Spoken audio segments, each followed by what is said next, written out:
ating mga kamay. Come on! Ito po ang araw na ginawa ng Panginoon. Hallelujah! At patuloy po natin siyang purihin sa araw na ito. Purihan po natin siya. Dakilain natin siya. Itaas natin ang pangalan niya sa lugar na ito. Amen! Hallelujah! Come on, let's worship Jesus!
Hallelujah. Today we're gonna sing a song. And this song is a reminder that no matter what we're going through, God's love for us never changes. And His faithfulness never fails. Oh God, He is the same God of yesterday, today, and forever, Lord. Woo! Panginoon, dakilain ka, O Diyos, sa lahat ng panahon. Dakila ka. Come on, sing this.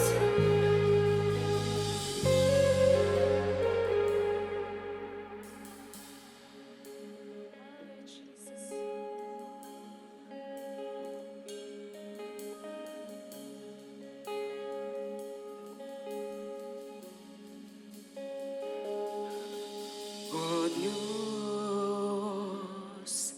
Ikaw ang tunay na dakila sa mundo. Awitin po natin. Ikaw ang haring nagmahal ng tulad ko. Ginawa mong lahat, pag-ibig mo ay tapat at wagas. O Diyos, wala nang papantay sa kabutihan mo.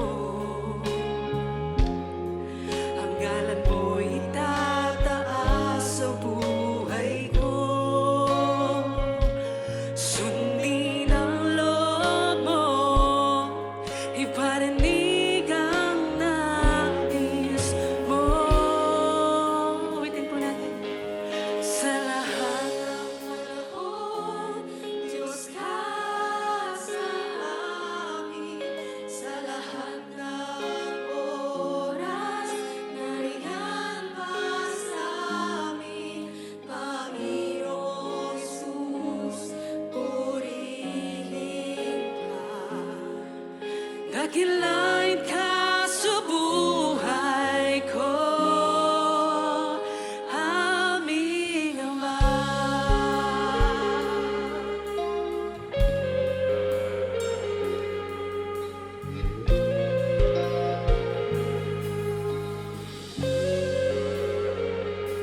Nararapat ka sa awitin po natin. Hari at pagsamba. Yes, Lord. Jesus, ika'y nakilain. Magpakailanman. Nararapat ka sa papuri. Walhati at pagsamba. Itataas ang ngalan mo. Minsan ba, nararapat ka? Nararapat ka sa papuri, walhati at pagsamba. Jesus, ika'y dakilain, magpakailanman. Nararapat ka sa papuri, walhati at pagsamba.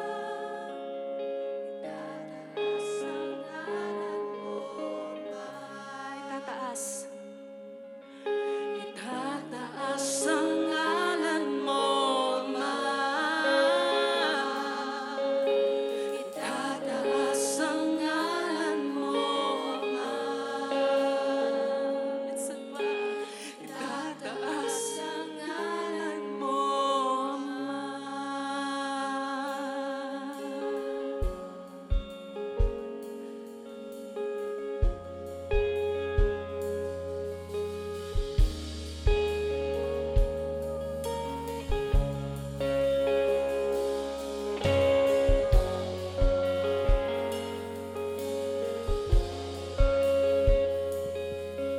Thank you, Jesus.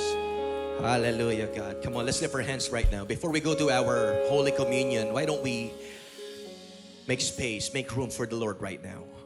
Come on. Habang nakataas yung kamay mo, purihin mo yung Panginoon. Sabi ng kanta, nararapat kang purihin. Come on, nararapat ang Diyos na dakilain, sambahin. Come on, alam ko po, maraming ginawa ang Panginoon sa atin. Come on, nararapat siya, nararapat siya. Hallelujah, come on. Habang nakataas yung kamay mo right now, bakit di tayo magkaisang pasalamatan natin at papurihan natin ang Panginoon? Hallelujah! Oh, nararapat ka, O Diyos. Ba't di mo buksan yung bibig mo ngayon? Ba't di mo pasalamatan ang Panginoon sa lahat ng kanyang ginawa? Kung paano kanya pinagaling, kung paano nag-provide ang Panginoon sa'yo. Worship Him in the beauty of His holiness. Hallelujah!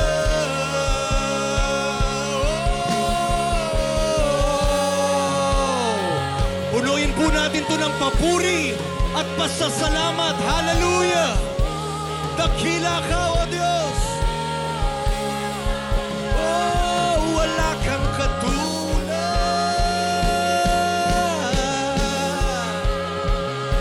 Wala kang katulad.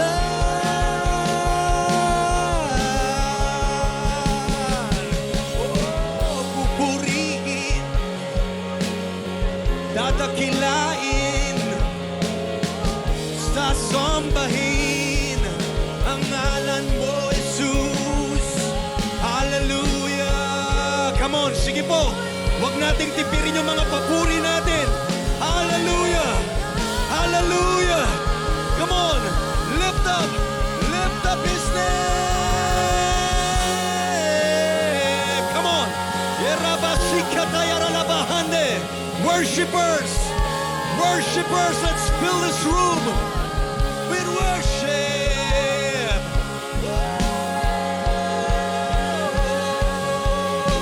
Hallelujah.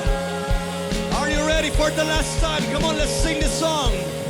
Ang iyong nilikha. Ang iyong nilikha'y luluhod sa'yo. Come on, church. Itataas ang ngalan mo. Yes, God. Bawat labi ay magpupuri.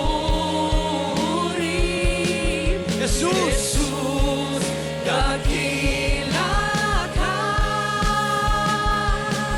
Kami iyong likha'y lumuluhod sa'yo. Tinataas ang ngalan mo. Bawat lahi ay nagsasabi, Jesus. dakila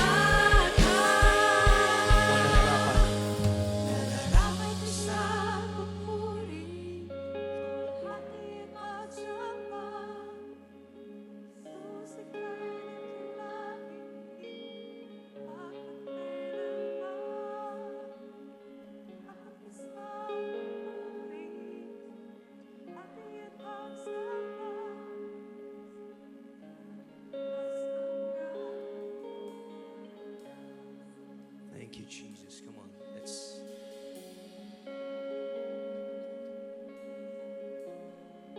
make room for Jesus right now. Thank you, God. Sige po, in your own way, come on, just worship Him. In your own way, pasalamatan mo yung Panginoon. You can lift your hands, you can kneel, you can cry. Hallelujah. Come on, you're free.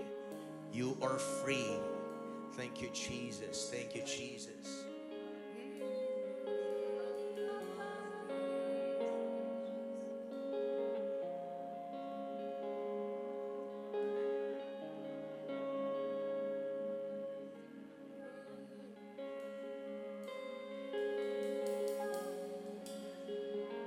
Sige, buksan mo yung bibig mo, awitan mo yung Panginoon. Pasalamatan mo siya. Alam ko, maraming ginawa ang Panginoon. Hallelujah. Thank you, Jesus.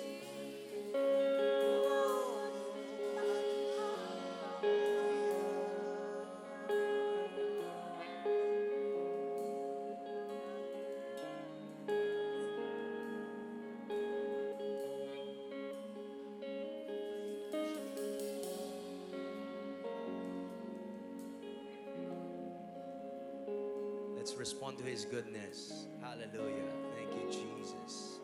Thank you, Lord. Thank you, Lord. Hallelujah. Hallelujah. Hallelujah. Hallelujah. Hallelujah. Hallelujah. Hallelujah. Hallelujah. Thank you, Jesus. Thank you, Jesus. Thank you, Jesus. Hallelujah. Hallelujah.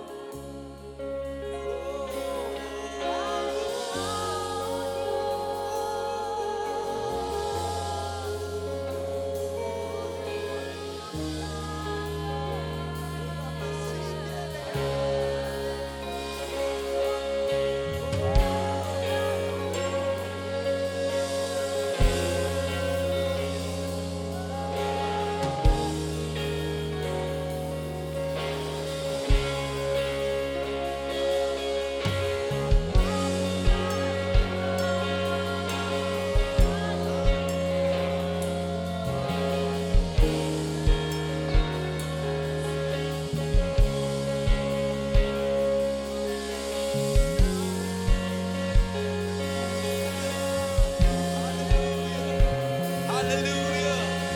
Hallelujah. Hallelujah. Hallelujah. Hallelujah. Hallelujah. Hallelujah. Come on, lift up your own hallelujah. From the front to the back. Come on. Pinupuri ka namin.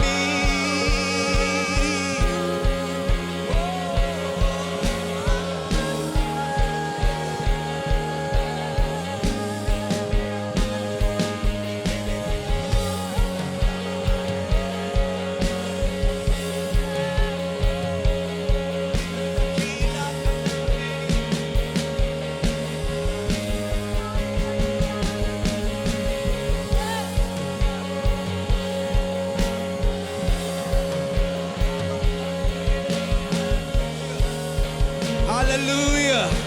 Hallelujah. Come on. Don't hold back your praise. Huwag mong pigilan. Come on. Iparamdam mo sa Panginoon. Sabihin mo through your words how much you appreciate Him. Kung gaano siya kabuti. Ora basikara na bahane. Come on. Lahat ng may hininga, pasalamatan natin ang Diyos. Papurihan natin ang Diyos. Hallelujah. Hallelujah, hallelujah. Pinupuri ka namin.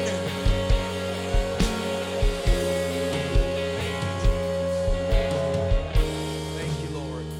Thank you, Jesus. Tunay nga, Panginoon, kayo po ay nararapat na papurihan, nararapat na sambahin. Nasa kahit po ang inyong mga anak ay may mga panahon, Panginoon, kami po ay hindi tapat sa iyo. Pero Sabi ng iyong mga salita na kahit kami hindi tapat, nananatili kang tapat sa aming mga buhay. You remain faithful even though we are faithless, Lord. Kaya pinupuri ka namin at sinasamba namin ang iyong pangalan. Ikaw ay tapat, ikaw ay mabuti noon, ngayon, at magpakailan paman. At Lord, itong oras na ito hindi namin sasayangin. Gusto naming ialay sa iyo ang pinakamainam na papuri, Panginoon. In good times, even in bad times, kahit Lord sa panahon na kami po ay hindi okay, sa panahon, Panginoon, na kami ay may sakit, Lord God, we will choose to worship you, God. Come on, the Rock family. We will respond to the goodness of God. Come on, are you ready? From the front to the back, ano man ang pinagdadaanan mo ngayon, sabay-sabay tayo, aawitan natin ang Diyos, pupurihin natin ang Diyos, dahil siya ay mabuti. 1, 2, 3, come on! Hallelujah! Come on! Sumigaw ka! Sambahin mo siya! Pasalamatan natin ang Panginoon! Come on! Hallelujah! Hallelujah! You are worthy, Jesus! Hallelujah! Hallelujah! Hallelujah! Sinong magsasabing dakila ang Diyos? Sinong magsasabing dakila siya? Kundi ang kanyang mga nilikha. Hallelujah, God! Oh, what a sweet presence, Lord. Hallelujah, God. Sa lahat ng panahon, mabuti ka, magaling ka, Diyos ka. Hallelujah. Thank you, Jesus. Palakpakan po natin muli ang Panginoon. Yung pinakamainam na palakpak na hindi para sa tao. Thank you, Jesus. Oh, we worship you po, Lord. And let's continue to remain in the atmosphere of worship as we go to the second part of our celebration, our Holy Communion. Please get the elements po, place on your right. And to our online community, please prepare your grape juice and bread. Hallelujah. It says po in 1 Corinthians 11:25, "Do this often in remembrance of me." Jesus said to them, "For as often as we eat this bread and drink this cup, we proclaim the Lord's death until He comes. Therefore, whoever eats the bread or drinks the cup of the Lord in an unworthy manner will be guilty of sinning against the body and blood of the Lord. For anyone who eats and drinks without repentance eats and drinks judgment on himself." Kaya po sa mga minutong ito, tayo po ay magpasiyasat sa Panginoon, humingi ng kapatawaran sa lahat ng ating mga pagkakasala. Let's have this time of reflection.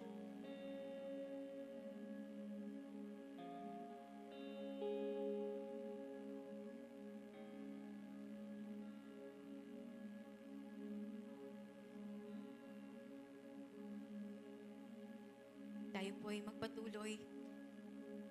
Itaas po natin ang tinapay. The following verses po that I will be reading is found in 1 Corinthians 11:23 to 26. "For I received from the Lord what I also passed on to you. The Lord Jesus, on the night He was betrayed, took bread, and when He had given thanks, He broke it and said, 'This is my body, which is for you. Do this in remembrance of me.'" Jesus, sinaalala po namin ang iyong katawan na nabayubay sa krus. Ginawa mong yon para sundin ang Ama at para sa aming kaligtasan. Lord, thank you for our salvation. It's such a wonderful time to be alive because we know we've been saved by our Lord Jesus. Thank you, Lord. Let's partake of this bread.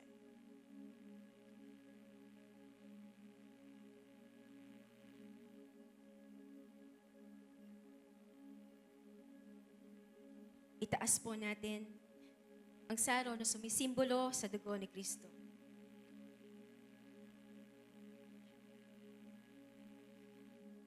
In the same way, after supper, he took the cup, saying, "This is the new covenant in my blood. Do this whenever you drink it in remembrance of me. For whenever you eat and this bread and drink this cup, you proclaim the Lord's death until he comes." Let us pray. Father, we thank you for the blood. Your blood never fails us. Every time na kami nadadapa, Lord, you are faithful and just to forgive us once we confess, Lord. Once we are saying sorry, so sorry of our sins, Lord. Thank you for your cleansing power. Thank you, Lord, that yes, bilang isang Kristiyano, Panginoon, ay we're not exempted, Lord God, from na kami madapa. Pero salamat po na every time na kami madapa, Lord, tinatayo mo kami. Ang iyong dugo ay laging nandyan, Lord God, to forgive us, to give us brand new day again, Lord, brand new life. And so we appreciate your blood, God. Thank you, Jesus. Let's partake of the grape juice.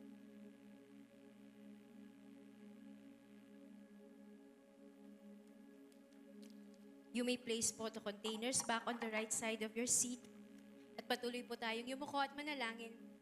Panginoon, maraming salamat for this wonderful opportunity that we can have this Holy Communion together as one family. Lord, inaalala po namin ang ginawa mo sa krus at ina-appreciate po namin patuloy ang aming salvation, Lord. And thank you dahil dito, Lord, we will continue to work out our salvation with fear and trembling, Lord God, because we know you are coming very soon, Lord. Hindi na po ang oras ito para magpatumpik-tumpik pa. Lord, this is the day of salvation. This is the day that we will pursue you, Jesus. Lord, we love you. In Jesus' name we pray. Amen and amen. Hallelujah. Palakpakan po natin muli ang Panginoon. Hallelujah. Thank you, Jesus. So, magandang umaga po muli sa The Rock Fam. Welcome to our wonderful home, The Rock City Church, a place to call home. Ayan. And we also want to welcome everyone, our online community. Woo! Alam ko, mas maingay din ang online natin. Sing-ingay ng mga nasa on-site. Praise God. Hallelujah.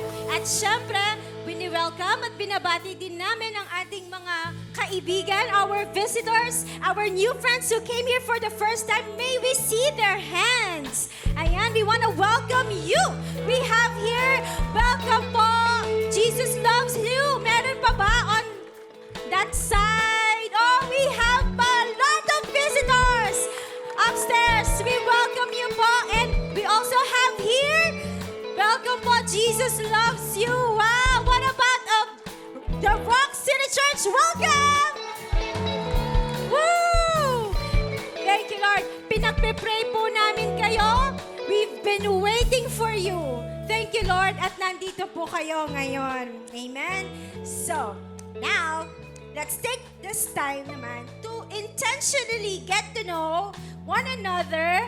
Okay? Let's get out of our seats and let's spread those smiles with our Make Friends in a Minute.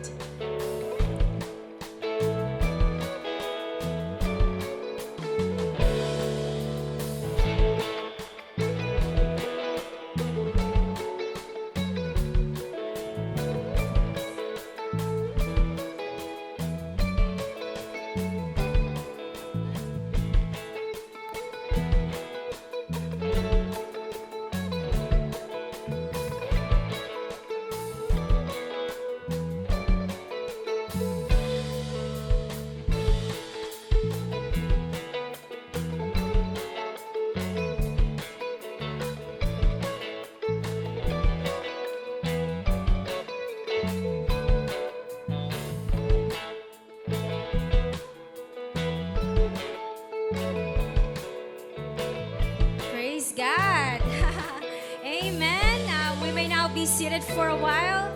Thank you, Lord. Thank you for continually spreading those smiles. Ayan. And now it's giving time. And here at The Rock, we believe that giving is an honor. Amen. And if your heart desires to give, we have our guest experience team ready to distribute our tithe and offering envelopes.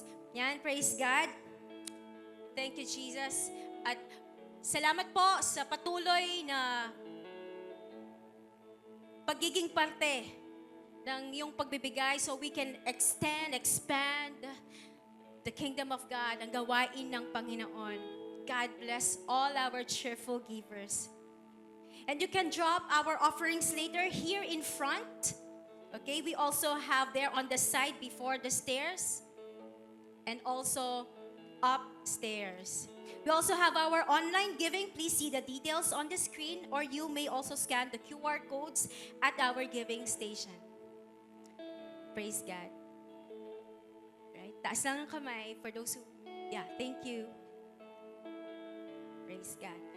And now I'm inviting everyone to pray. Close their eyes with me. Hallelujah. Lord, salamat po for teaching us how to give. Thank you for you exemplified it, Lord God, when you gave your only Son, Jesus, for us, Lord. So kami po ngayon ay patuloy na nagpapaka-excellent, Lord God, sa pagbibigay. Help us, Lord, to be an excellent and generous giver. All for your glory, Lord. Lord, habang po kami ay dinadrop ang aming envelopes, ay punong-puno ng pasasalamat at pagsamba dahil mabuti ka kasi nag-provide ka, Lord, and you will continue to provide. Father, we thank you. We're happy to give, Lord. In Jesus' name we pray. Amen and amen. Let us give po.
Generous givers, and there are a lot of things happening in the life of our church, and we want you to be part of it and be updated. So let's watch the Rock Updates.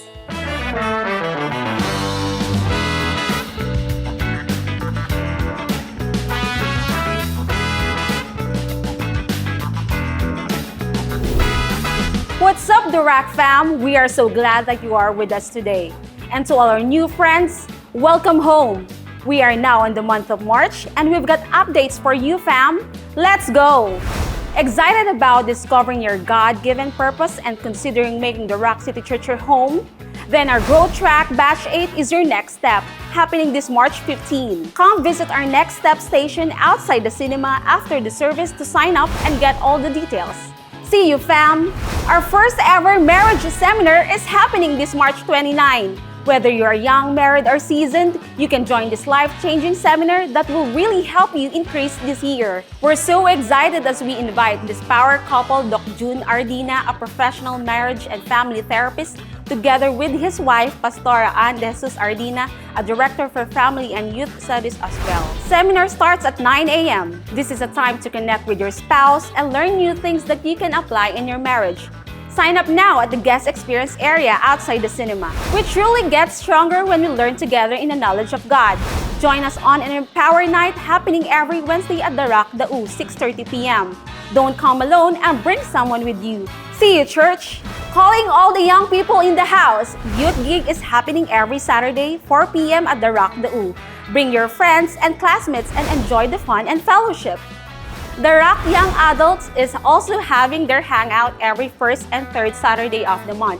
See you at 6 p.m. at the Tower 1, third floor area of the Clark City Front. Spend this time to be refreshed. If you want to know more about what is happening here at The Rock, you may visit our website www.therockcitychurch.com or visit our social media channels that are flashing on your screen right now. I am April and that's it for The Rock Updates. Amen. Let's all stand. Lahat po na excited. Come on, let's give God a best clap offering. Come on. Come on. Hey! Come on, come on.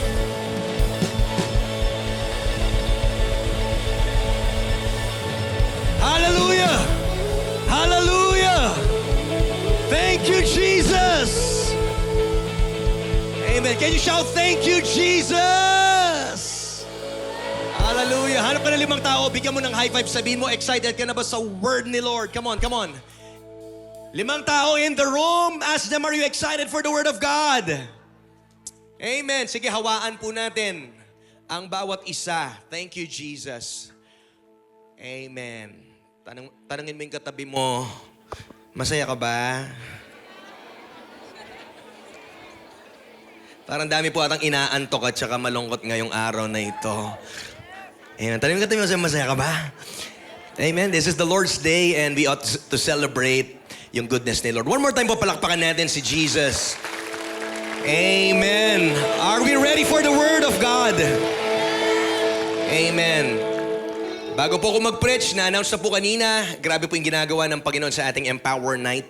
No? At alam niyo po, almost, I think, 1/4 ng bilang natin ngayon ay nag-a-attend po ng ating Empower Night. No?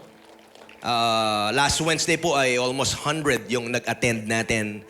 And we are still on a series po patungkol sa prayer. And just last Saturday naman po, yung kauna-unahan nating foundation class. Okay, 94 po ang nag-attend at sumiseryoso na kilalanin ang Panginoon sa kanilang buhay. Amen po ba?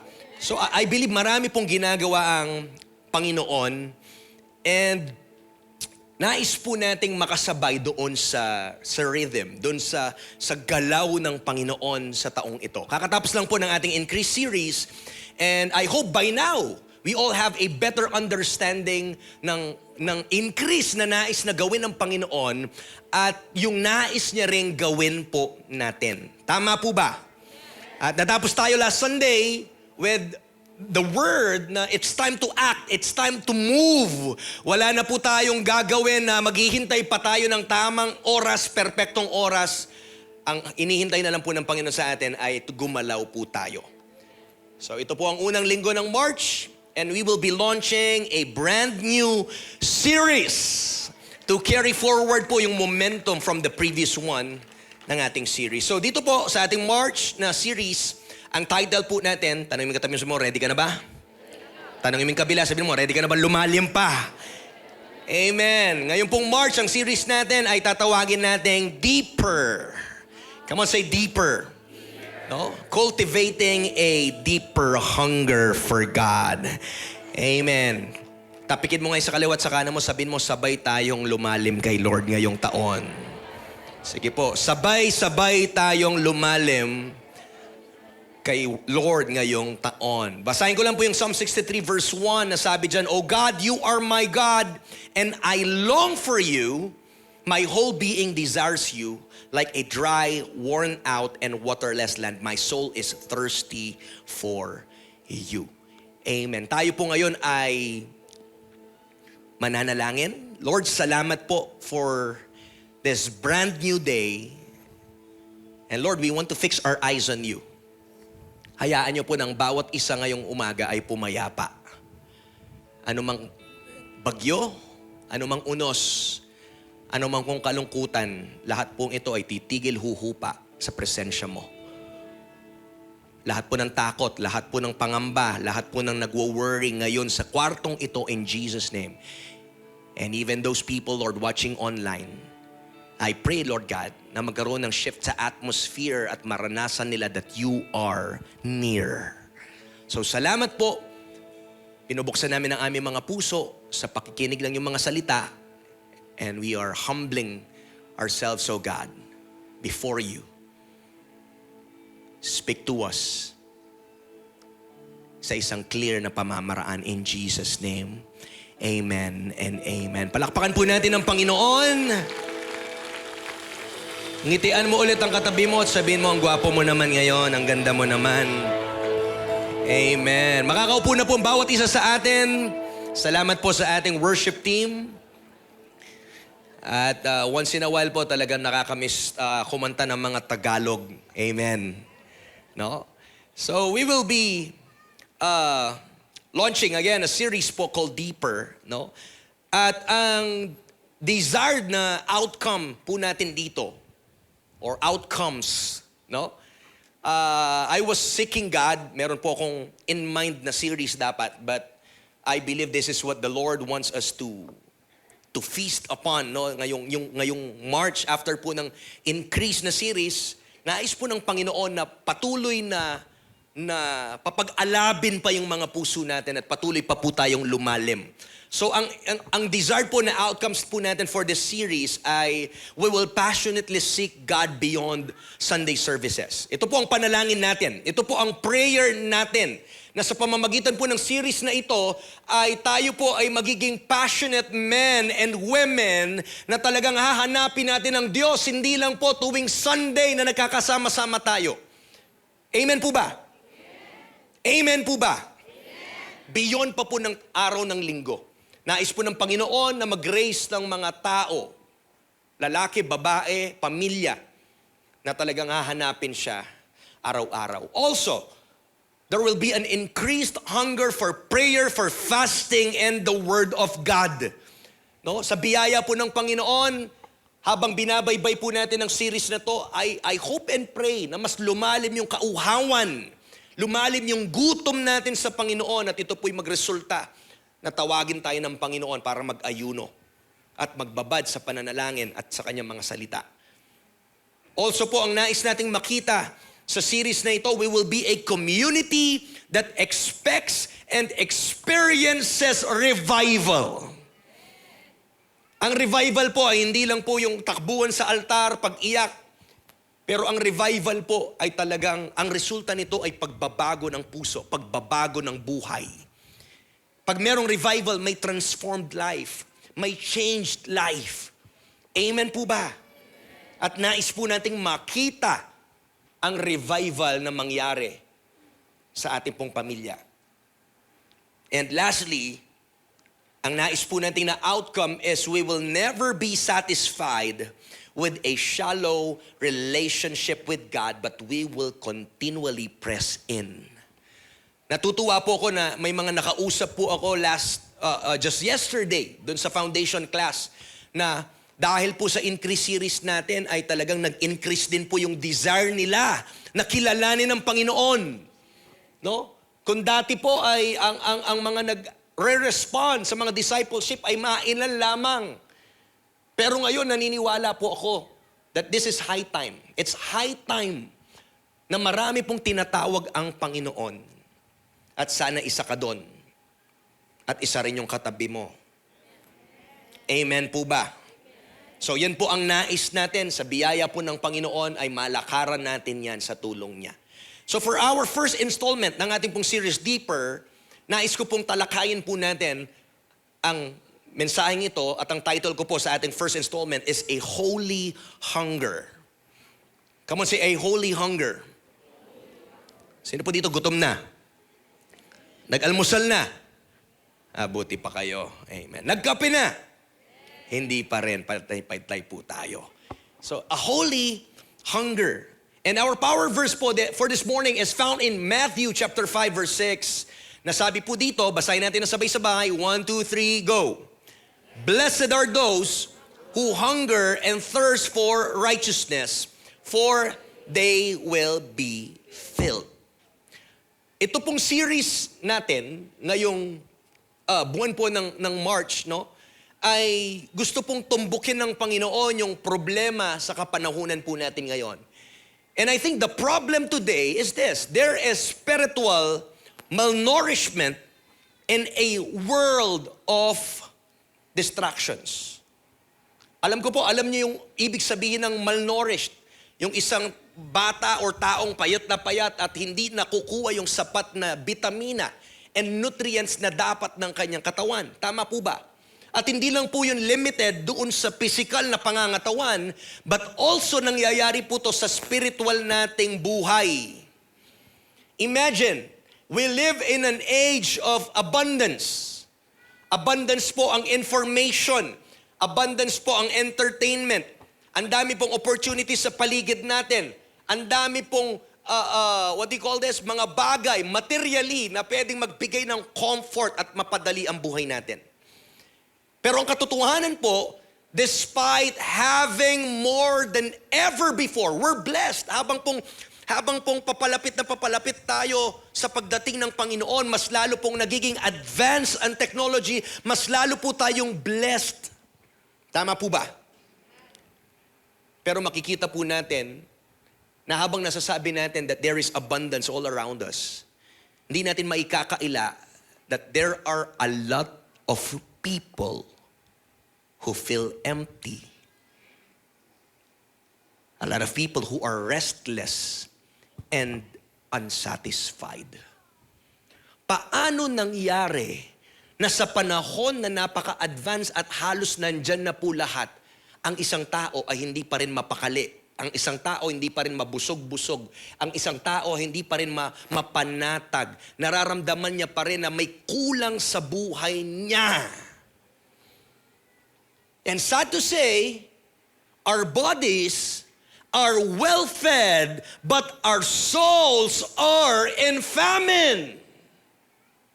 Hello? Huwag mo na tinan yung katabi mo medyo mabusog-busog, malusog-lusog. Baka magalit sa'yo. Dito na lang po yung tingin ko sa ilaw na yun. Hindi rin po ako titingin sa inyo. Baka magalit kayo sa akin. Paano daw po nangyayari na yung katawan natin ay busog na busog, pero po ang ating kaluluwa ay payat, nagugutom?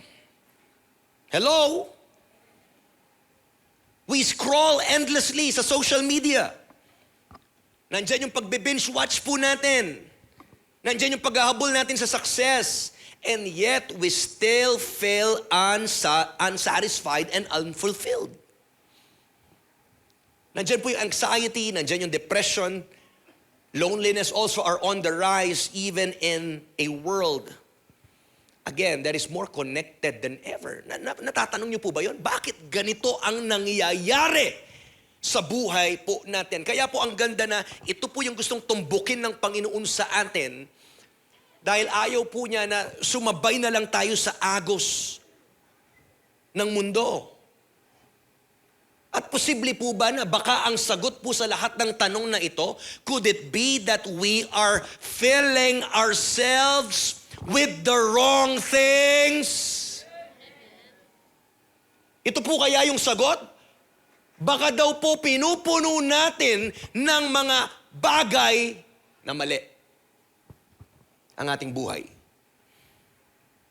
Kaya naiiwan po na ang ating kaluluwa ay namamayat at gutom sa mga bagay na dapat po nararanasan nito.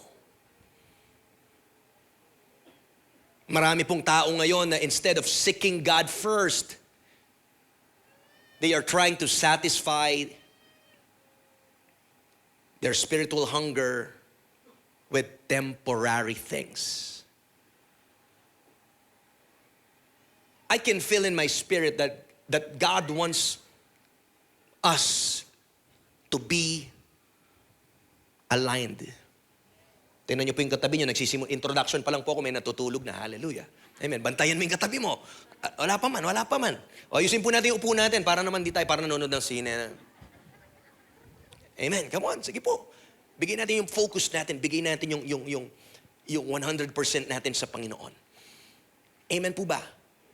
Again, nararamdaman ko po, gusto ng Panginoon na mai-align yung buhay natin. Mai-align sa kingdom niya. Magkaroon tayo ng kingdom order. At huwag nating punuin yung buhay natin ng mga bagay na pang-temporary lamang.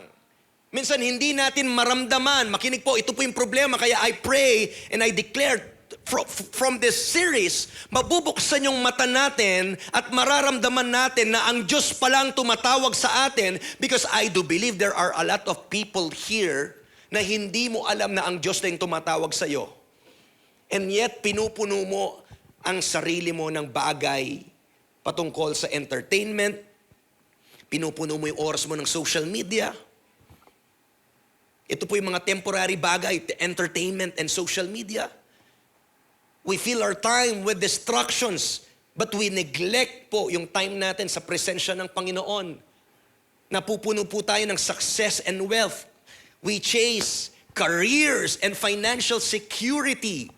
But deep down, ang pera at ang success po ay still hindi po makakapag-satisfy sa atin. Pinupuno din po natin ang sarili natin like relationships and approval po ng tao. Yung iba sa atin kinikrave ang validation mula po sa ibang tao. More than sa affirmation ng Panginoon. Kung alam mo na approved ka na ng Diyos, kung alam mo na secured ka na, you were made in God's own image and likeness, wala na pong iba pang way bakit kailangan mo pang i-prove yung sarili mo sa mundo. You don't even need to prove yourself to anyone or dito sa mundo. God has already approved of you. Romans 5:8, while we were yet sinners, Christ already died for us. Namatay na yung Diyos para sa atin. Makasalanan pa tayo nun. What more pa ngayon yung mararanasan mo ngayong anak ka na niya.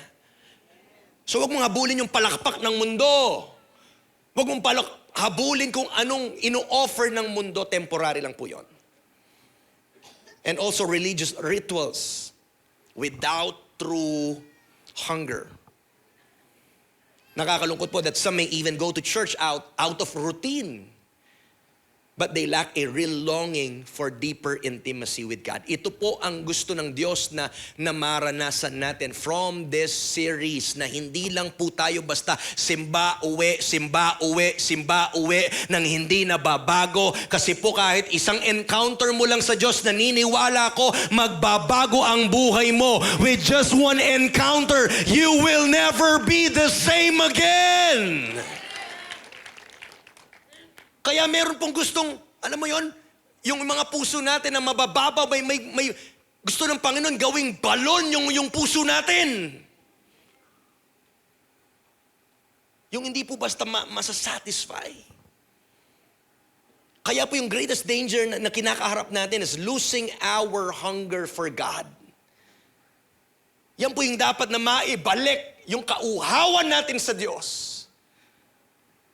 At dahil po pag tumigil tayo na i-crave ang presence niya, ang kanyang righteousness, ang katotohanan, hindi po natin napapansin, nagsasettle na po tayo sa spiritual junk food.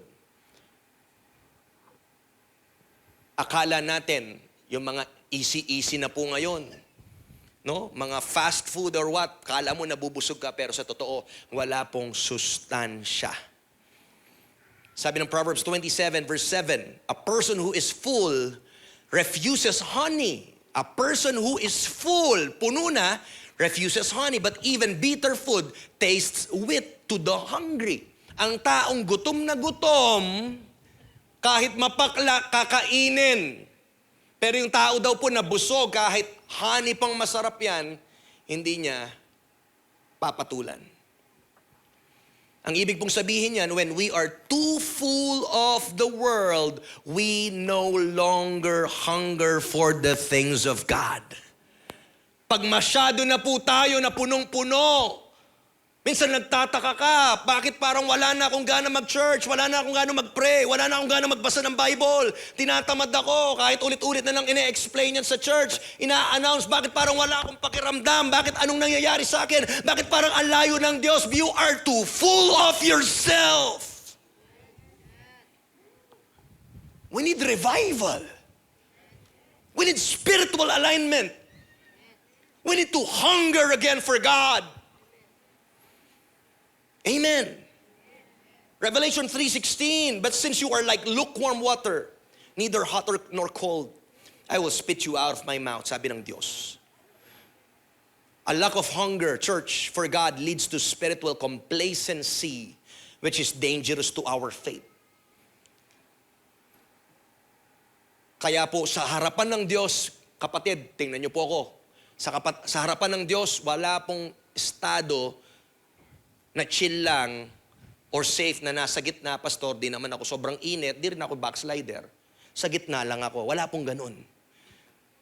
Sabi ng Panginoon, gusto mong magpakalamig, magpakalamig. Pag gusto mong magpakainit, magpakainit ka. Dahil kung nasa gitna ka, isusuka kita, sabi po ng Diyos. Huwag po nating hayaan na mag-lead po sa spiritual complacency yung ating estado spiritually. Dahil delikado po ito sa ating pananampalataya. Tingnan po natin yung importance ng hunger sa buhay po ng tao. Amen po ba? The importance of hunger in the Christian life. First, let's talk about physical hunger versus spiritual hunger. Gising pa po ba yung katabi nyo? Pakicheck po kung humihinga pa yan o nag-amen pa. No? Pag di na nag-amen yan, sikwan me, sige. Para magising. Amen. Ang hunger and thirst po are the strongest natural desires of the human body. Binigyan po tayo ng ganong klase ng natural desire ng Diyos, no? Na nagpapakita po na ang isang tao ay buhay pag meron po siyang hunger and thirst. Ang taong normal ay nagugutom at nauuhaw. Na normal po yung pangangatawan mo pag nagugutom ka at nauuhaw ka. Ibig sabihin yan, buhay ka. Okay po. Kabaligtarin po niyan, alam natin kung madedeprive po ang isang tao sa pagkain at tubig, eventually po mamamatay po ang tao. So, kung paano po, just as physical hunger ay essential for survival, para po tayo'y mabuhay, ganun din po, ang spiritual hunger naman ay essential for a thriving relationship with God. Ulitin ko po, kung sa physical, kailangan mong magutom, mauhaw para mabuhay, ganun din po sa ating spiritual na buhay, dapat po may hunger. At gusto ko pong tanong sa bawat isa, nasaan na po yung kauhawan at kagutuman natin sa spiritual na bagay? Are we hungering? Are we thirsty for God's presence? Ano po kaya yung hinahanap natin? Ano po kaya yung kinikrave natin? Dahil napakadelikado na pag tayo po ngayon ay hindi na nagugutom at nauuhaw spiritually, ibig sabihin may problema tayo. Amen po ba? May problema tayo. Panandalian pong gusto kong iwan. Alam ko po, naintindihan na po natin itong physical hunger versus spiritual hunger. Iwan ko po ito panandalian. And let's look at the larger context ng ating text in Matthew 5 verse 6, no? At ito po ay under sa Beatitudes, no? Letter B, the Beatitudes is a call to kingdom mindset. Kaya po kanina ko pa po sinasabi na merong alignment na gusto ang Panginoong gawin sa ating mga buhay. Ang Matthew 5 verse 6 po ay parte po ito ng Beatitudes. No, kagaya ng iba sinasabi lang sa Beatitudes is beatitude. Ibig sabihin po, no, ito daw po ang dapat na characteristics, pag-uugali ng isang taong who belong to God's kingdom. Okay? Nakita niyo po? Yung Beatitudes, yan po lahat na sinabi ng Panginoon. Na blessed are the pure in heart, blessed are the meek. Lahat po na yan, Beatitudes, beatitude, yan ang dapat na pag-uugali na meron daw po tayo. Kaya ang Beatitudes po ay parang nire-reverse niya yung worldly values at ine-emphasize po niya yung inner na transformation rather than external religion. At malinaw po dun sa Matthew 5 verse 6 na sinabi po ni Jesus, or Jesus did not say, blessed are the full. Hindi niya sinabing mapalad ang mga taong puno, busog. But Jesus said, blessed are those who hunger. Pinapakita po ni Jesus dito, ine-emphasize niya that the Christian life is marked by an ongoing desire for more of God. Ongoing. Come on, say that word, ongoing. Ongoing desire for more of God. Tingnan po natin yung text. Let's try to look at and interpret yung Matthew 5 verse 6. Number 1, ginamit po yung word doon. Sabi, blessed are the pure in heart, no? Or blessed are those who hunger. Let's try to dissect yung verses pong yon. Yung verse pong iyon, una, the word blessed. Ang blessed po sa Greek word ay makarios, no? And the word blessed, makarios, it means fortunate, deeply happy, or spiritually fulfilled. Ang sarap po ng feeling na yan, that you're fortunate, you're deeply happy. Sino po dito gusto niya makaranas ng state na siya po ay deeply fulfilled? Can I see hands? Come on. Sa mundo ngayon na malimit kang makakita or makaranas ng mga talagang bagay na magpapasatisfy sa'yo fully. Again, fortunate, deeply happy, or spiritually fulfilled. This is not a fleeting emotion based on circumstances, but a state of divine joy that comes from living in alignment with God's will. Wow. Doon pa lang po sa blessed, Macarios, pwede na tayong umuwi eh. Dahil sa mundo, yung word na blessed, ay blessed ka. Anong ibig sabihin ng blessed ka? Ay, ito niyang sakyan, blessed ka. Ha? Blessed ka, ano ito? Ay, may bago kang cellphone, iPhone 16. Napaka-blessed mo. Wow! Look at that. We're okay lang po na nagagamit natin yung word na blessed, pero dito po sa pinag-uusapan natin, mas maiintindihan mo ano ba talaga yung meaning ng Bible pag sinabi niyang mapalad. Hindi mapalad ang mayaman, mapalad yung may cellphone, mapalad yung meron material. Hindi po yan ang blessed sa Bible. Hindi po yun state of emotion. Hindi to fleeting emotion na nawawala, sabi po dito. But a state of divine joy. Galing yung joy sa Diyos. At galing po yun sa pamumuhay, look at this, in alignment to God's will. Palakpakan natin yung Panginoon. I'm here to tell you, the Rock City Church, you want to be blessed? You want to be happy? You want to be extremely satisfied and fulfilled? You need to live, look at me, in alignment sa will ni Lord sa buhay mo. Uulitin ko po, bigyan ko ng emphasis ulit. Gusto mong maging satisfied, dapat ang buhay mo lumalakad po in alignment. In alignment sa plano ng Diyos para sa'yo. In short, kahit meron ka lahat, pero yung buhay mo wala kay Lord, hindi naka-align, hindi ka blessed. Hindi yan ang, sa mundo, iba ang panukat. Pero sa kingdom ng Diyos, it almost always works paradoxically, baligtad. At kaya nga po natin to inaaral. Kasi pag meron kang sapat na knowledge, lalakad ka ng matuwid. Kasi po, madalas pag hindi mo alam, san-san ka patungo. Kala mo ito yung buhay. Kala mo ganito. Kaya po, this is the time, this is also the year ng increase na seryosohin mo yung relationship mo kay Lord. Even yung church, pinoprovide niya na lahat ng mga pag-aaral para sa ating lahat. Ikaw na lang yung wala eh.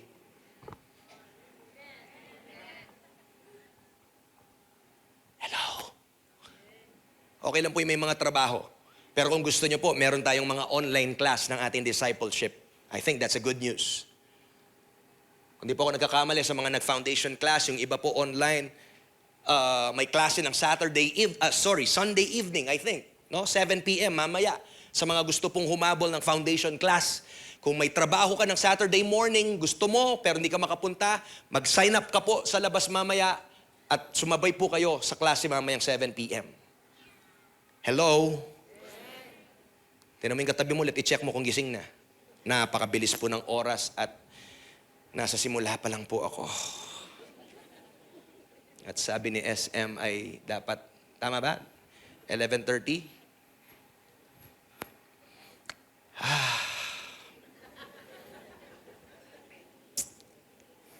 Saan po kaya natin to itutuloy? Sa labas na lang ng parking? Amen? So balikan po natin. No? Itong blessedness po, itong makarios, it is not worldly happiness. Hindi po ito nakadepende sa success, sa possession, or comfort. Again, it comes from the inner joy dahil alam mo na approve ka ng Panginoon. It's an inner joy that comes from God's favor. Yun po yung ibig sabihin ng blessed. Okay? Number 2, blessed are those who hunger and thirst. Let's talk about hunger and thirst. Jesus uses hunger and thirst, no? These are two of the greatest or the strongest human desires to describe an intense spiritual craving. Grabe, ang daming pwedeng sabihin na term ni Jesus, pero ginamit niya yung napaka-intense. Hunger. Thirst. Makaka-relate tayo kasi alam po natin yung feeling ng nagutom at nauhaw. Tama. Baka yung katabi mo ngayon, gutom na. Hello? Hunger and thirst, it's a symbol of what? It's a symbol of desperation. Nakwento ko nga po before, di ba? Pag gutom ka, saan ka dinadala ng apit, ng cravings mo? Diyan alauna na, pag may ranop ka, Grab, Food Panda. Hello, McDo Delivery.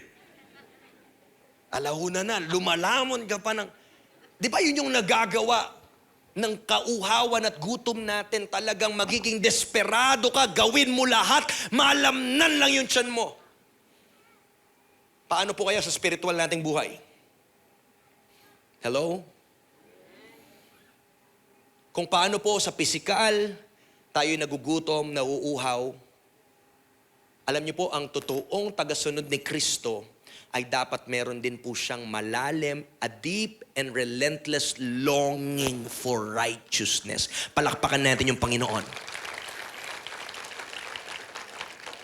At kung titingnan po natin, no? Hindi lang po babasahin ng Ingles dahil nasulat po ang New Testament sa original na lengguwahe ng Greek. At ang Greek language po ay may mga tenses din po ito, no? At kung babasahin po natin, yung ginamit po na Greek verb tense po dito, the Greek verb tense, it implies a continual, ongoing desire, not a one-time event. So ngayon po, lumalalim na yung pagkakaalam natin. Kala mo lang, those who hunger and thirst. Pero po sa Greek verb, yung tense niya na hunger and thirst, ibig sabihin, ongoing. Hindi lang minsan ka nauhaw at nagutom. Di ba minsan sa atin, bilang na bilang natin yon, nauhaw tayo nagutom nung unang bagsak ng taon, na-receive ko yung prophetic word, nung culmination night. Grabe, yan po eh. Parang mga mountaintop moments natin. Pero hindi pala tayo tinawag na mag-apoy lamang temporarily. Pero nais pala ng Panginoon, it suggests a lifestyle of constantly seeking more of God. Constantly seeking more of God. The Rock family, constantly. Come on, shout, constantly. Ibig sabihin, eka mo, mapali, eka, mo panto na ni Lord Sunday. Tomorrow, Monday, you are constantly seeking, pursuing God. On a Tuesday, you are constantly seeking, pursuing God. Palakpakan po natin yung Panginoon. And this echoes Psalm 42 verse 1. As the deer pants for streams of water, so my soul pants for you, O God. Again, ang totoong tagasunod ni Kristo, true followers of Christ, are never content with a shallow relationship. They always want more of God. Kaya po natutuwa po ako sa mga nagre-respond. Marami pong nag-a-attend ng Empower Night Wednesday. Nag-sign up pa po sila, tapos na sila sa growth track. Yung iba naman po ay nasa foundation class, Wednesday, Friday. Pero sa taong uhaw at gutom kay Lord, ang sagot, why not? Kung sa ibang lugar, ibang bagay, kaya natin bigyan ng oras, kaya mong gastusan. Hello. Bato-bato sa langit. Kung ibang bagay, kaya natin gawan ng paraan. Baka oras naman ngayong taon, gawan mo naman ng paraan yung spiritual life mo. Hello! Di po ako galit. Amen. Number 3. 3 minutes na lang po. Grabe. Righteousness. Sa Greek po nito ay, nakalimutan ko paano basahin. I forgot again.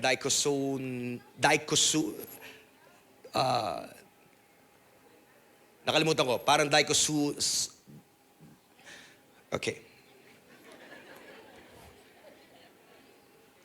Dikaiosune, parang ganyan. Okay?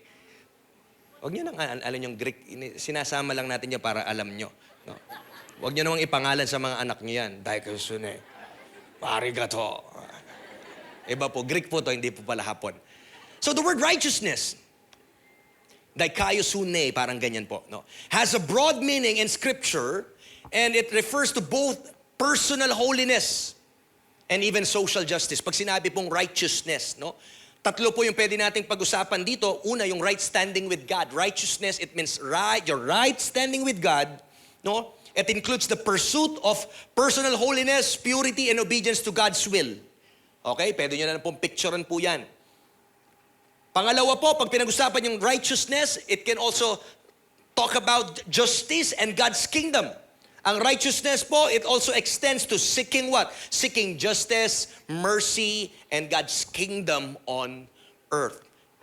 At pangatlo po, pag pinag-usapan ng righteousness or yung tinatawag nating imputed righteousness through Christ, yung right standing mo, imputed, no? Binigay sa atin.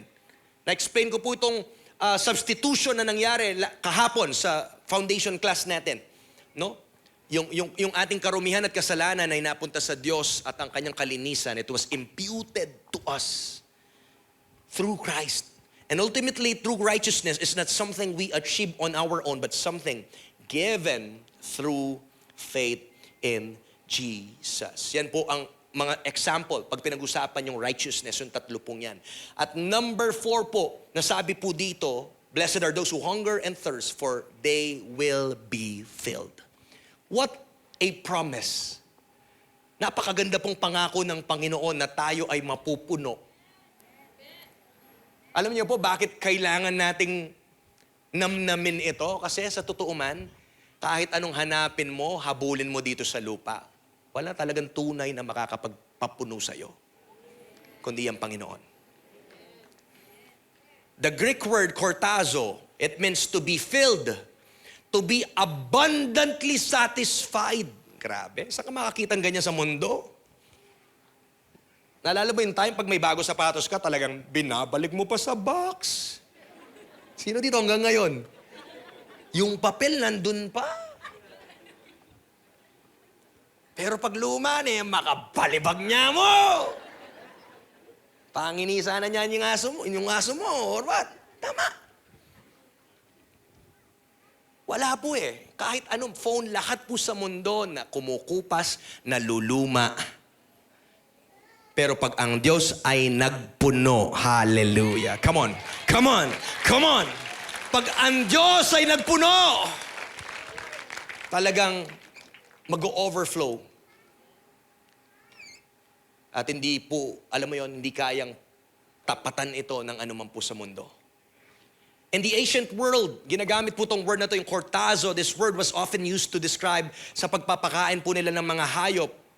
Kortazo, ibig sabihin, pinapakain nila hanggang magbondat nila. Until they were completely full. At ito po yung pangako ni Jesus, that those who seek righteousness will be completely filled. Grabe, completely filled. No wonder minsan nakakarinig ka, Kristiyano to, alam ko ganito lang yung buhay nito, alam ko parang magkasakit siya man niya.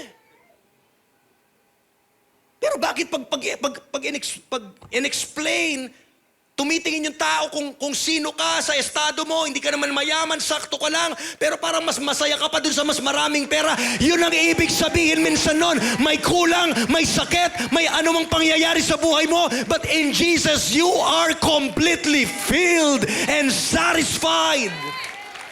Yun po yun eh.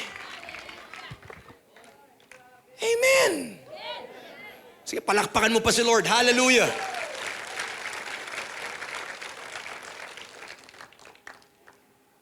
So paradoxically, the more we experience God, the more our hunger for Him grows.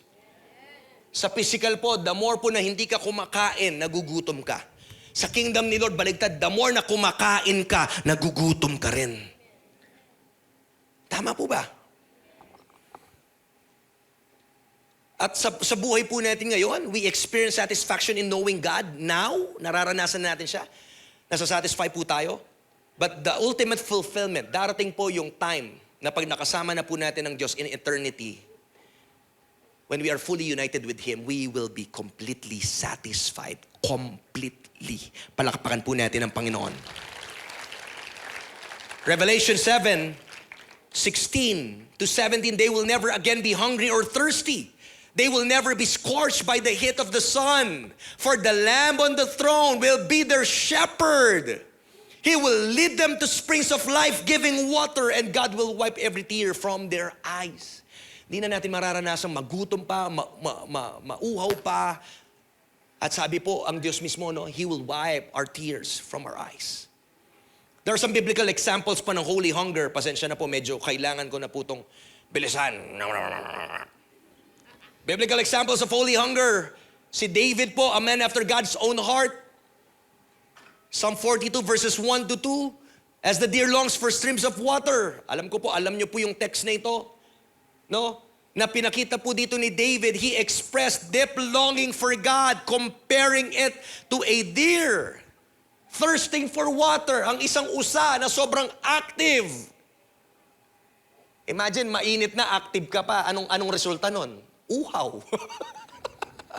Tama? Kaya kinumpare niya kung paano daw na sobrang mauhaw ang isang deer. Ganon din daw po ang kanyang deep longing sa Diyos.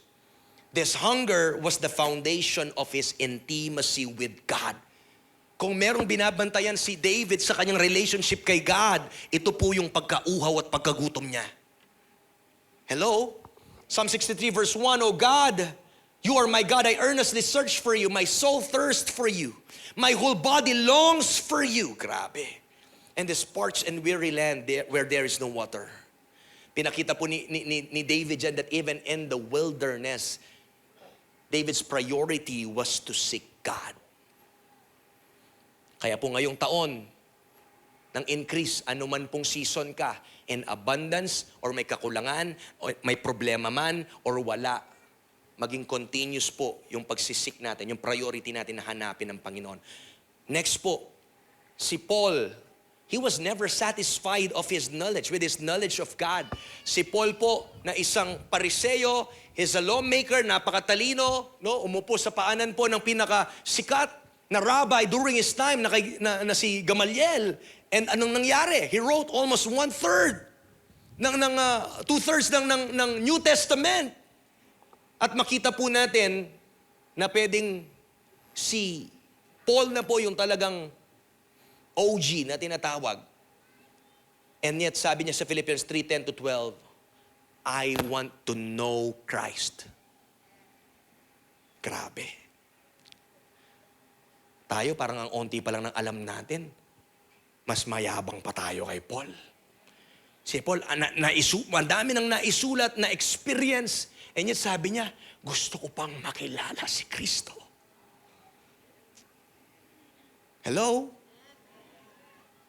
Verse 12, I don't mean to say that I have already achieved these things, that I have already reached perfection. But I press on. Tingnan mo yung mindset ng isang uhaw kay Lord. Yung iba sa atin complacent na, okay na, narating na, okay na ako dito, natapos ko na yung classes na yun, marami na akong kaalaman. Si Paul, ang dami nang naranasan pero hindi siya humihinto. Sabi niya ba, I press on. Nagpapatuloy ako. Paul, even after years of ministry, is still long to know Christ more deeply. I want to challenge each and every one, if you are 20, 30 years na po, nakilala mo yung Panginoon, may relationship ka kay Lord matagal na, ang tanong ko po sa inyo, kamusta po yung longing nyo sa Diyos? Kamusta yung kauhawan mo sa Diyos? True spiritual hunger, it leads to continual growth.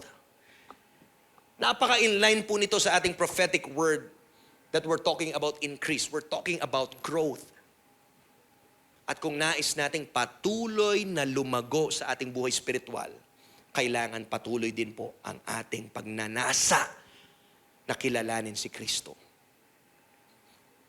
Dito po tayo matatapos how to cultivate spiritual hunger. First, you need to recognize your need for God. Makita po natin na hindi bagong cellphone, hindi bagong sapatos, bagong relo, bagong anong bagay, material ang kailangan mo. Ang kailangan mo ngayon ay si Kristo. Tingnan mo yung katabi mo, sabihin mo, recognize your need for God. Revelation 3:17, you say, I am rich, I have prospered, and I need nothing. Not realizing that you are wretched, pitiable, poor, blind, and naked. Ang church po sa Laodicea ay nagmamalaki sa kanilang kung anong meron sila. Pero sinabi po ng Panginoon that they are spiritually, what? Lukewarm because they did not recognize their need for God. Kaya ang una po na step sa spiritual hunger ay ma-realize mo na without God, you are empty. That's letter A. Gising pa po ba tayo? Letter B. Paano po natin ma-cultivate yung kauhawan, kagutuman natin sa Panginoon is we need to feed on the Word of God. This year po, nasain natin. Kung wala ka pang personal na Bible, physical Bible, maraming bagay kaya mong bilhin. Bible, kapatid. Bumili tayo ng hardbound na Bible para alam natin buksan. Dalhin po natin ito. Amen? Matthew 4:4, man shall not live by bread alone, but by every word that comes from the mouth of God. Kung paano po ang pagkain nagsusustain sa ating katawan, ganoon din po ang salita ng Panginoon na nagsusustain sa ating kaluluwa. Kaya ang patuloy po na pagbabasa ng salita ng Panginoon ay nag-i-increase po ng ating appetite kay God. Yun pala yun eh. Minsan bakit wala tayong appetite? Kasi ngayon nga, di tayo nagbabasa ng salita ng Panginoon. Letter C, spend time in God's presence. No? Pwede po mag-play kayo ng worship song sa bahay nyo. Lumuhod kayo, umiyak kayo, purihin nyo yung Panginoon. Mag-spend time po tayo sa presence ni Lord. Psalm 16:11, in your presence there is fullness of joy. Yung pala yun. Kaya alam mo pala yung mga masayahing tao, Kristiyano.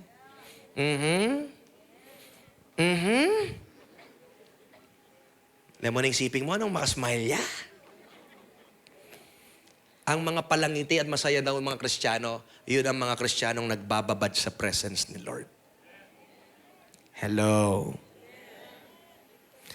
So the more time we spend in God's presence, the more we desire Him. And letter D, we need to fast and pray for more of God. Joel 2:12, return to me with all your heart, with fasting, weeping, and mourning. Ang fasting po ay nakakapag-intensify ng ating hunger para sa Diyos. At alam niyo po, ang fasting, natatanggal niya, nare-reset yung buhay mo, nare-reset na aalis pati mga distraction. Siyempre, pag mag-fasting ka, yung mga gusto mong kainin, hindi mo makain. Mas maganda, sabayan mo ng fasting, ng social media, ng phone.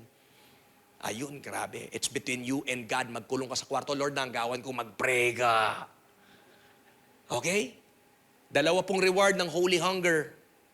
Last na po ito.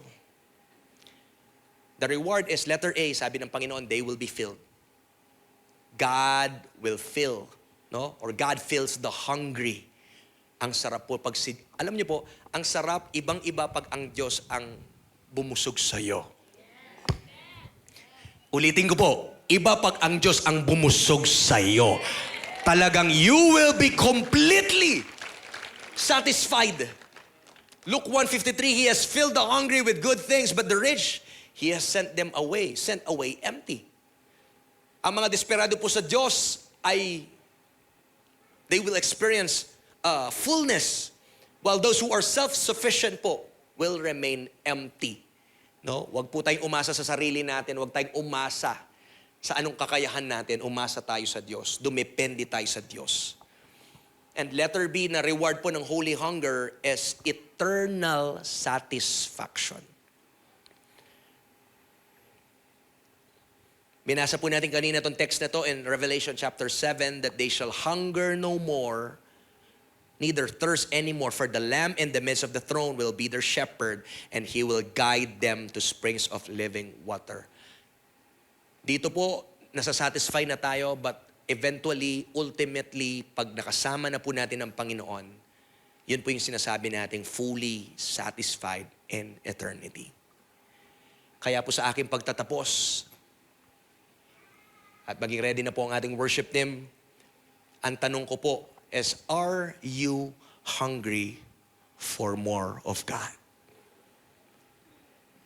Sagutin po natin yung tanong na to, kapatid. Kamusta yung kauhawan at kagutuman mo sa Diyos? 3 question po na pwede niyong picturean na makapag-reflect po tayo. Una, do I hunger for God the way I hunger for food when I am starving? Kung paano ka kadesperadong makakain, malamnan yung tiyan mo pag gutom na gutom ka, ganun ka rin ba kadesperado sa Panginoon? Pangalawang tanong, have I become complacent in my spiritual walk? Tayo po ba, dumating po ba sa time na tayo'y naging complacent? Tinamad ka na ba? Huminto ka? Ang Diyos lang po ang pwedeng makapagpaalab ulit ng puso natin. And lastly, what steps can I take to increase my hunger for righteousness? Nagbigay na po tayo kanina ng mga guide para po makultivate po natin yung ating hunger sa Panginoon. Ngayon po, tatayo po tayo. At sa ating pong pagtayo,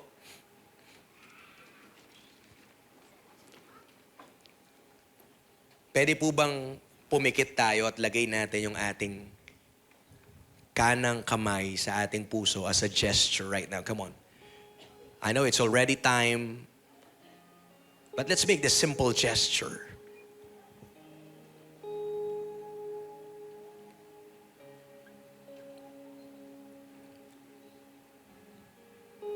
Personally, pwede ka bang manalangin sa Diyos na mag-increase yung spiritual appetite mo? Come on, right now. Pray for your heart. Lord, here's my heart. Wala po akong may tatago sa aking puso. Kilala niyo po ako. Alam niyo po yung estado ng puso ko. Kaya Lord, right now, lumalapit ako sa iyo. Humihingi ng tawad. Come on. Kung nakita mo, naging spiritually complacent ka, humingi ka ng tawad sa Panginoon, sabi ng Bible, He is faithful and just to forgive you and to cleanse you from all your sins. Only God can ignite that heart. Ask God, Lord, increase my spiritual appetite. Gisingin mo, Lord, I pray and I declare in Jesus' name, let there be an awakening, God, in Jesus' name. In Jesus' name, God, in Jesus' name. Hallelujah, hallelujah, Lord. Sabi mo sa iyong mga salita in Ezekiel 36, oh God, 26 to 27, that you can give us a new heart and a new spirit, Lord God, that will cause us to obey your commandments, your laws, your statutes, Panginoon. So I pray in Jesus' name, Lord God, right now, we pray for open heavens. We pray, Lord God, let there be a spiritual alignment. At magsimula po to, Lord, sa aming mga puso ngayong umaga. Himukin mo, hipuin mo bawat puso, Lord, na maging simula po ito ng pagbabalik namin sa iyo. simula po ito na kami babalik sa aming mga altar, sa aming tahanan, we will start to kneel again. We will start to cry again. We will start to worship as a family again. Oh God, in Jesus' name, we will build our family altars. And we will enthrone you, God, sa aming mga buhay. Salamat po for this wonderful series. So God, we know that you are doing something sa pamilyang ito. We want to give you glory. We want to give you praise, so God. In Jesus' name we pray. At lahat po, come on, ay magsasabi ng malakas na amen. Come on, palakpakan po natin yung Panginoon. Hallelujah! Thank you so much, Pastor JP, for that powerful at nakaagutom na message. Kaya po, sabay-sabay po tayong magutom. Sabi po ni Pastor, if we want to be hungry, we need to be fervent in our prayers. Kaya po, if you have prayer requests, we are inviting you here at the left side. We would love to pray for you. At kung meron po kayong praise report, we would love to hear it po at be encouraged by you. At if it's your first time here, we are inviting you here at the right side of the cinema. We would just want to connect with you, and we would like to share a bit about our church. And we have prepared a simple token for you. Kaya po, again, thank you so much for being here. That concludes our Sunday worship experience. See you next week po. God bless.